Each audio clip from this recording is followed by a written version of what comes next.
नमस्कार। तालों के अध्ययन में आज हम बात करेंगे ताल चौताल की। चार ताल प्राचीन ताल है और मुख्यतः यह प्राचीन काल से ही ध्रुपद नामक गीत के साथ बजाई जाती थी। अतः कई विद्वान इसे ध्रुपद की ताल भी कहते हैं। मुख्यतः यह मृदंग की ताल है और खुले बोलों द्वारा बजाई जाती है, परंतु अब मृदंग का प्रचार कम होने से ही इसे तबले पर ही बजा लिया जाता है।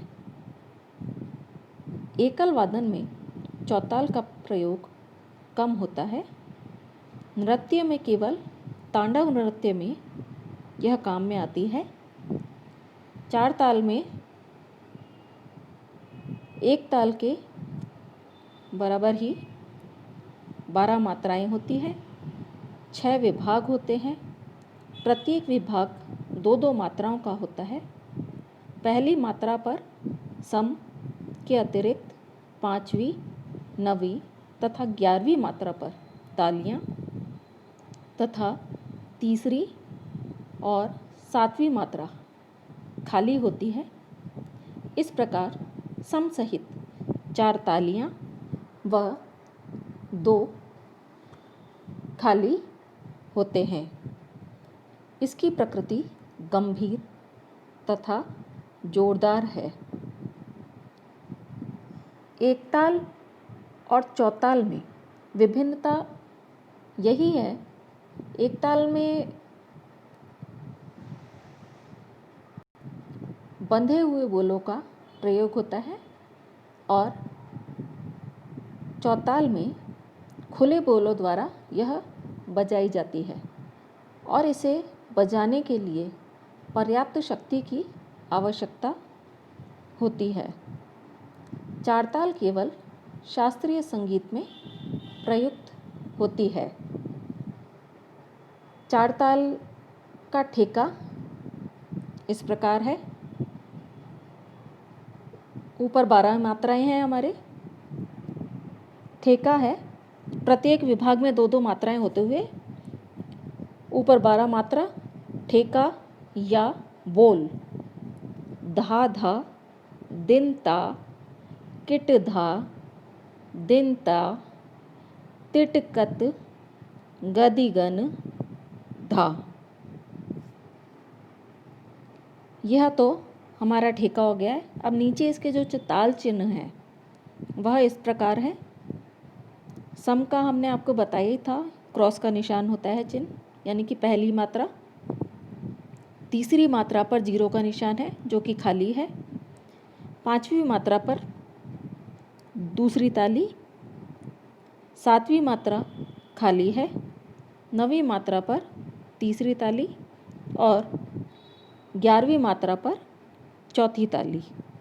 यह इसका ठेका है, यानी कि इसका एक आवर्तन, जो पूरी ताल एक बार गाई जाती है वह जो बजती है सम से लेकर सम तक, वह एक आवर्तन कहलाता है। अब हम इसके दुगुन के प्रकार की बात करेंगे। दुगुन में हमने आपको कल बताया था कि जो पहला प्रकार है वह उसमें विभाग वही रहेंगे, ताल चिन्ह वही रहेंगे, मात्राएं वही रहेंगी। बस जब दुगुन है तो एक मात्रा में 2 स्वर एक साथ आएंगे। इसे दुगुन का पहला जो प्रकार है इसमें 2 बार पूरी ताल आ जानी चाहिए। यह इसका तरीका है कि 2 बार पूरी ताल, यानी कि 6 मात्रा में एक बार पूरी ताल आ जाएगी, फिर अगली 6 मात्रा में पूरी ताल आ जाएगी। यह इसका पहला प्रकार है। हम दुगुन का दूसरा प्रकार देखते हैं तो उसमें है आधी मात्रा तक हमें लेना है खाली ठेका और उसके बाद दुगुन लेनी है।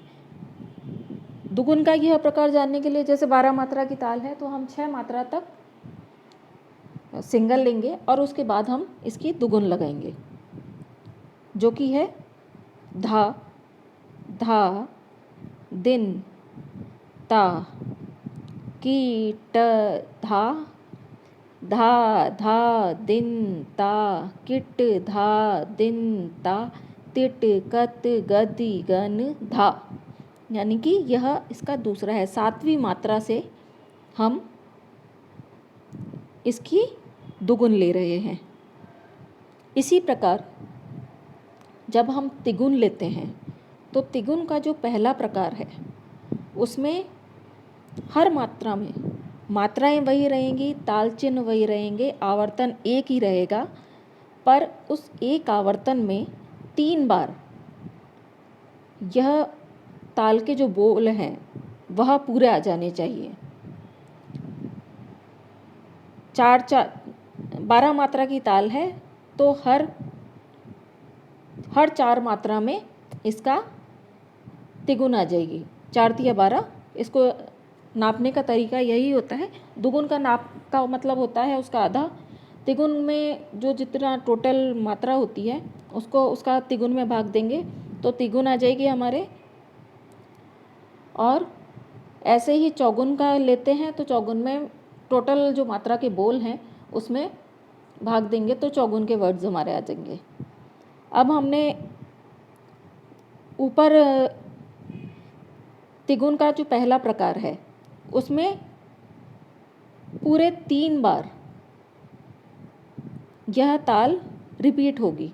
पहली 4 मात्रा में, फिर अगली 4 मात्रा में, फिर उससे अगली 4 मात्रा में 3 बार यह ताल रिपीट होगी, तो यह पहला प्रकार है। और इसका तिगुन का जो दूसरा प्रकार होता है उसमें हम 8 मात्रा तक तो हम सिंगल लेंगे। लास्ट की जो 4 मात्राएं हैं, चूँकि 4 मात्रा में इसका एक आवर्तन आ जाएगा, तो लास्ट की जो 4 मात्राएं 9, 10, 11, 12 जो मात्राएं हैं उसमें इसका हम तिगुन लेंगे। धा, धा, दिन, ता, किट, धा, दिन, ता। यहाँ तक तो हमने सिंगल लिया है। अब इसके आगे धा, धा, दिन, ता, किट, धा, दिन, ता, तिट, कत, गदि, गन, यह इसका लास्ट का दूसरा प्रकार है। यह लास्ट की 4 मात्राएं में हमने तीसरा इसका प्रकार लिया है तिगुन का। पहला प्रकार में यह होगा कि 3 बार पूरे बोल आ जाएंगे। 12 मात्राओं में जो ताल के जो बोल हैं वह 3 बार आ जाएंगे। और जब हम इसका जो दूसरा प्रकार ले रहे हैं तो हम 8वीं मात्रा तक तो सिंगल लेंगे और उसके बाद लास्ट की 4 मात्रा में इसकी तिगुन ले लेंगे। इसी प्रकार जब हम इसकी चौगुन लगा रहे हैं तो चौगुन का मतलब होता है 4 गुण, यानी कि एक मात्रा में 4 स्वर। तो चौगुन का जो पहला प्रकार है, चौगुन 3 मात्रा में आ जाएगी। 12 में हमने 4 का भाग दिया तो 4 तिया 12 होता है, तो यानी कि 3 मात्रा में चौगुन आ जाएगी। तो चौगुन का जो पहला प्रकार है, ताली खाली वही रहेंगे, विभाग वही रहेंगे, लगाने का तरीका वही रहेगा, पर जो हमारा है एक मात्रा में 4 बोल आ जाएंगे। तो जो पहला प्रकार है उसमें जो ताल के बोल हैं वो 4 बार रिपीट हो जाएंगे। पूरे बोल एक ही आवर्तन में, एक आवर्तन में बोल 4 बार पूरे रिपीट होंगे इसके। ताली खाली में कोई चेंज नहीं होगा, विभाग में कोई चेंज नहीं होगा। एक मात्रा में जहाँ एक शब्द, ठेके में हम एक शब्द ले रहे थे, वैसे ही दुगुन में 2 शब्द लेंगे, तिगुन में 3 शब्द लेंगे और चौगुन में 4 शब्द लेंगे। चौगुन का इसका जो दूसरा प्रकार है उसमें हम 9वीं मात्रा तक ठेका लेंगे इसका और लास्ट की 10, 11, 12 यानी कि लास्ट की 3 मात्रा। क्योंकि चौगुन हमारी जो है 3 मात्रा में आ रही है, तो लास्ट की जो 3 मात्राएं हैं उसमें हम चौगुन लेंगे। इसे लेने का विभाग हमारे वही 6 हैं, ताल चिन्ह भी वही लगेंगे, ठेका भी उसी प्रकार से लगेगा, और उसमें एक मात्रा में 4 शब्द हो जाएंगे, जैसे धा, धा, दिन, ता, कीट, धा, दिन, ता, तीट, धा धा दिन ता, किट धा दिन ता, तिट कत गदिगन धा। यानी कि एक मात्रा में हमने 4 शब्द लिए हैं। यह चौगुन हो गई है। इसी तरह पंचगुण, पचगुण, छठगुण, अठगुण अलग अलग लय होती है। अभी हमने तालों में हम चौगुन तक ही ले रहे हैं, अभी दुगुन, तिगुन और चौगुन। कल हमने एक ताल पढ़ी थी, आज हमने 4 ताल पढ़ी है, पर दोनों ही तालें समान विभाग की, समान मात्राओं की होते हुए भी इनमें बोलों का अंतर है। वह बंद बोलों से में बजाई जाती है, और विलंब एक ताल जो है बंद बोलों की होती है और बड़े ख्याल, विलंबित ख्याल के साथ बजाई जाती है। जबकि जो चौताल है वह हमारे खुले बोलों की होती है और इसका प्रयोग ध्रुपद के साथ में होता है।